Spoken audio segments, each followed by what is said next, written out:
أعوذ بالله من الشيطان الرجيم. بسم الله الرحمن الرحيم. والفجر وليال عشر والشفع والوتر والليل إذا يسر هل في ذلك قسم لذي حجر ألم تر كيف فعل ربك بعاد إرم ذات العماد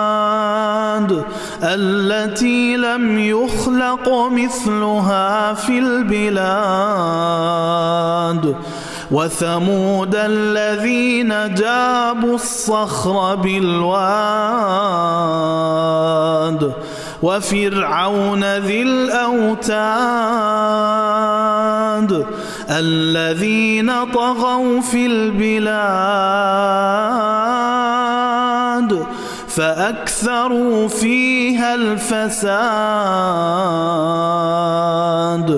فصب عليهم ربك سوط عذاب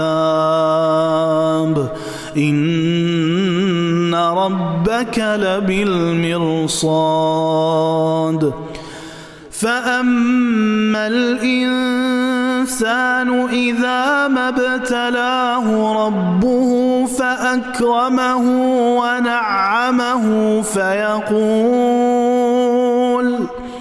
فيقول ربي أكرمن وأما إذا ما ابتلاه فقدر عليه رزقه فيقول ربي أهانن كلا بل لا تكرمون اليتيم ولا تحاضون على طعام المسكين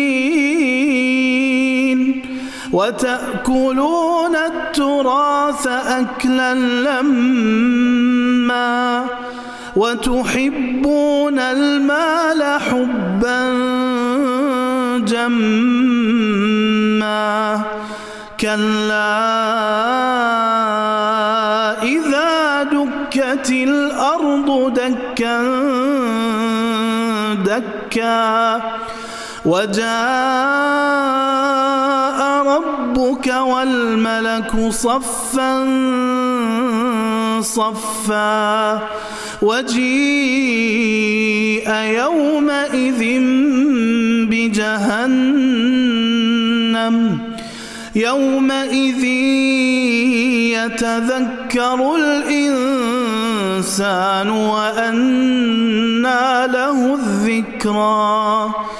يقول يا ليتني قدمت لحياتي فيومئذ لا يعذب عذابه أحد ولا يوثق وثاقه أحد يا أيتها النفس المطمئنة ارجعي إلى ربك راضية مرضية فادخلي في عبادي وادخلي جنتي.